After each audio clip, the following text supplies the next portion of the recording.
We'll talk to Paul Hudrick now from 97.3 ESPN.com, who got a chance to listen in on Curry, and Howard just got done talking a little while ago. We'll get his thoughts on what they had to say and how they might fit in now as Daryl Morey putting his thumbprints all over this team. Paul, what's going on, man? Hey, Mike, how are you?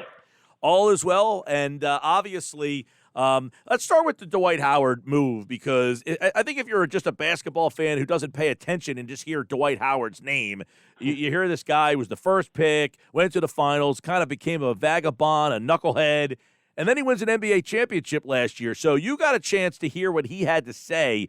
Does he seem like a guy who, has changed, who gets it, and is a valuable member now? If you didn't like this pick, if you're just a common fan and said, what the heck are they doing signing Dwight Howard? What's your message to them? Yeah, well, since I've had a lot of people that I know that are more of like the casual fans and ask me that exact question, I definitely feel qualified to answer it. And when you heard him talk today, I was really impressed.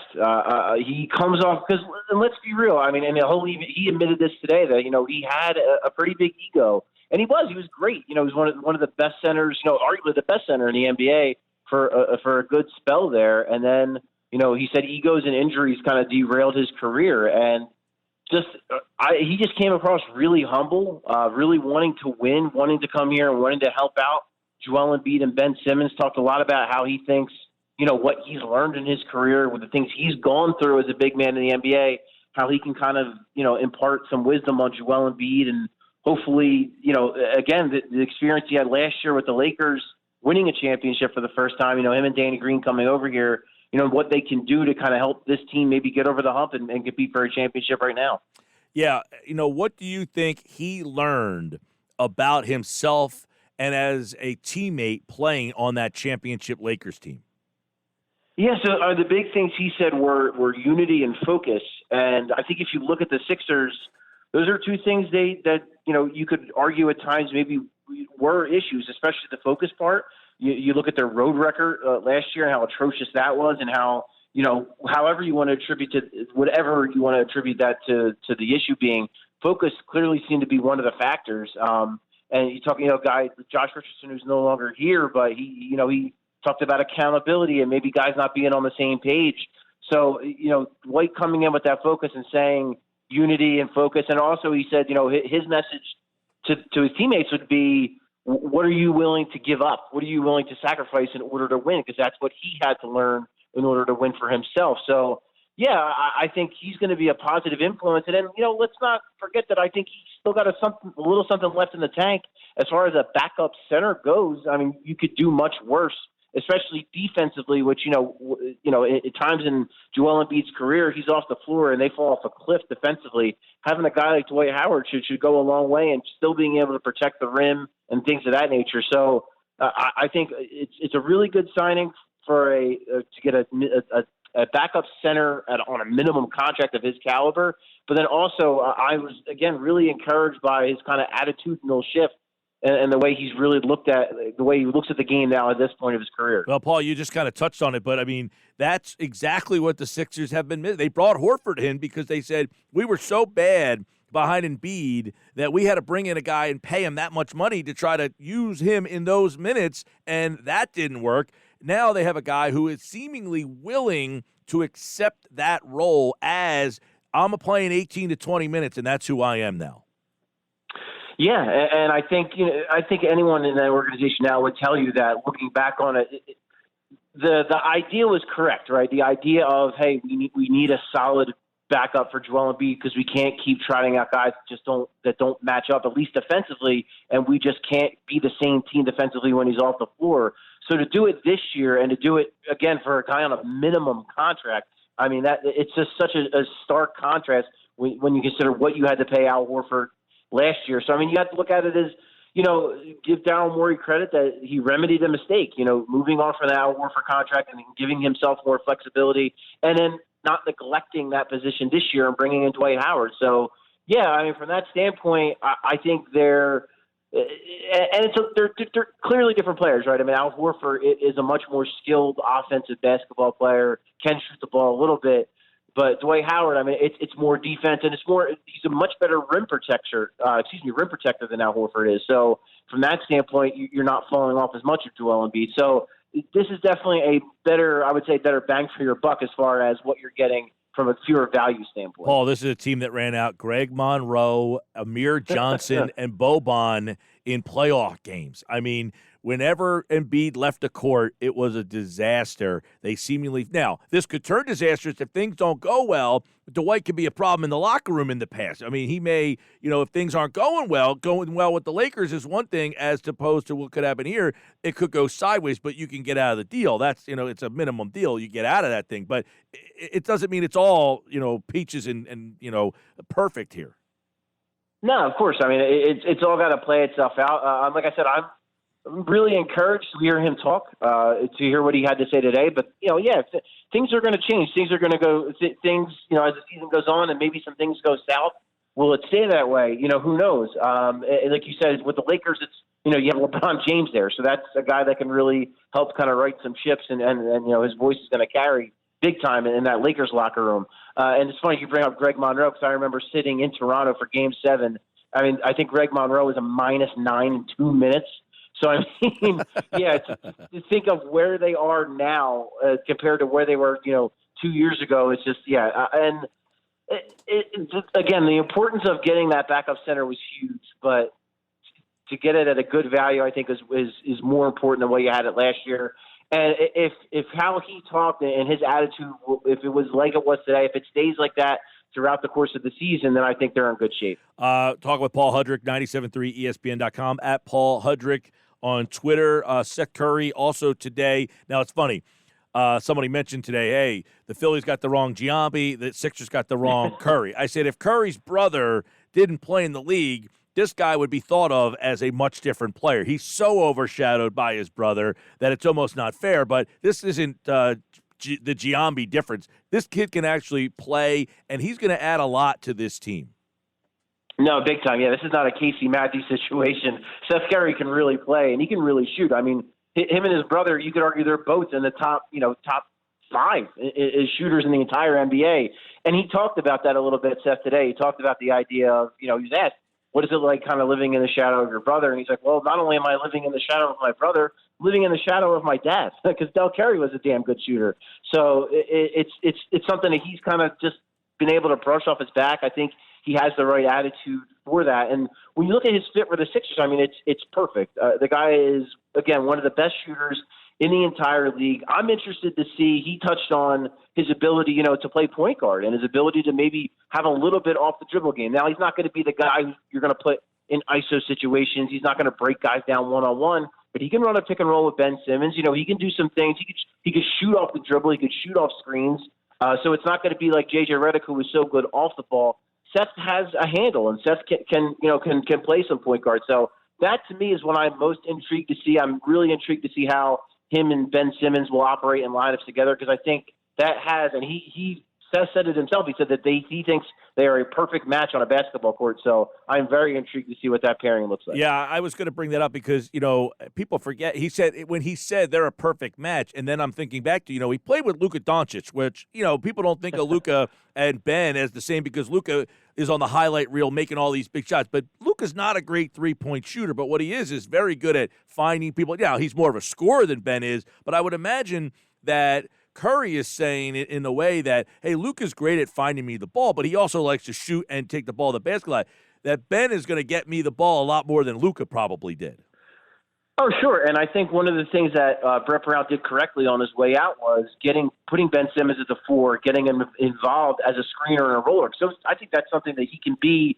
You saw a little bit of them tap into that, and he was pretty good at it. And I think he could be even better at it because this is not a traditional point guard we're talking about here, Ben Simmons. He's 6'10". He's built solidly. He's a willing screener too. He's not a guy who's going to just feint the screen. He's going to set a good hard screen on somebody, and he's going to roll hard to the basket. So that's the one thing I would think with Luka. It's just, they're just, like you already had mentioned. Different players in the sense that Luka is going to look for his own shot more often than Ben Simmons. To be sure, he's going to be way more willing to not only shoot from 3-point range, but also in the mid range. Take that tough step back and those fall away kind of shots. Whereas Ben Simmons is going to look to play more downhill. So I think that could be, I wouldn't say better, but definitely different. And I think that's where, and again, Seth, with Seth, I think here he's going to maybe take on more ball handling duties, whereas Luka was so ball dominant, and rightfully so with Dallas. That was their offense, whereas I think there is more room for ball handlers on this team. All right, where do you see Maxey fitting in around, those guys? I mean, you got Shake Milton, who we really haven't touched on much. You got, obviously, Curry now. When you throw Maxey into the mix, where do you kind of see him as a fit? Yeah, it's gonna be interesting. There's gonna be some kind of tough decisions, I feel like, for Doc Rivers early on, because you have Seth Curry, you have Danny Green now, you have Matisse Thybulle, you have Shake, you have Maxey. It's a pretty crowded. All of a sudden, they're kind of crowded with guards, and that's a good thing considering where they were, a few months ago, to be here now where they almost have like kind of a surplus of guards. So I would think that early on in the season, Doc's going to want to get a good look at him because he's going to want to see what he brings to the table. And it seems crazy to say because he's a 20-year-old rookie, but like Maxey might already be their best ball handler and their best finisher of any guard they have. So that skill set is going to be really big for them because, of course, they need shooting. I mean, that's no secret. But they also need guys who can create, and they need guys who can get to the rim and finish. So there is certainly room for Maxey to find minutes. I think it's going to be a competition, and I think you bring up Shake Milton. I think those are the two guys that might be fighting for the minutes because they're both kind of have that combo guard role to them, and they're different type of players, obviously, but they both kind of fit that combo guard criteria. Can both run a pick and roll again with Ben Simmons. So I think that's going to be the biggest kind of training camp battle, if you will. Those two fighting for minutes, and I think Doc's going to have some tough decisions to make. Crazy to me, like Joe Harris. I get it; he's a great shooter, but man, you get those guys in the playoffs and they become one-dimensional, and teams take them out of games. You have to be able to have a second, skill set, and that's why Right. The Sixers. They haven't had a guy that can put the damn ball on the floor. No, first off, they couldn't shoot, and they couldn't put the ball on the floor. So to see Maxey being able to put the ball on the floor, create his own shot, I feel like that's one thing that they really haven't had is, they couldn't shoot, but, yes, you can't shoot and you can't put the ball on the floor. It has been a major problem.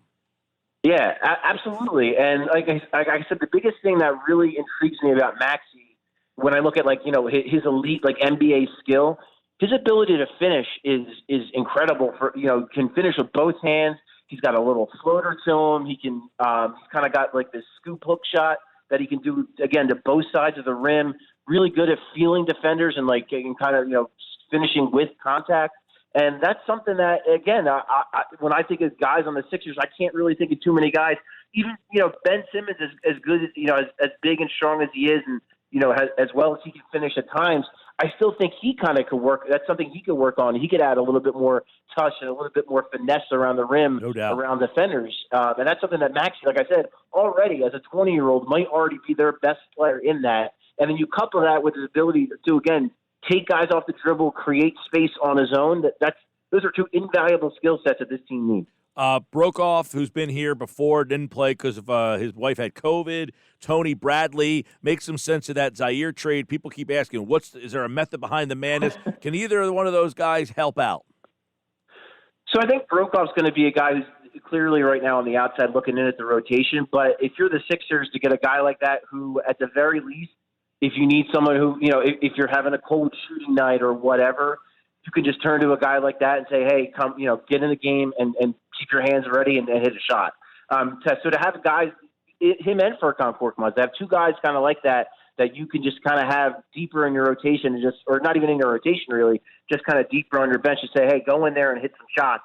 That's a good, crucial thing to have.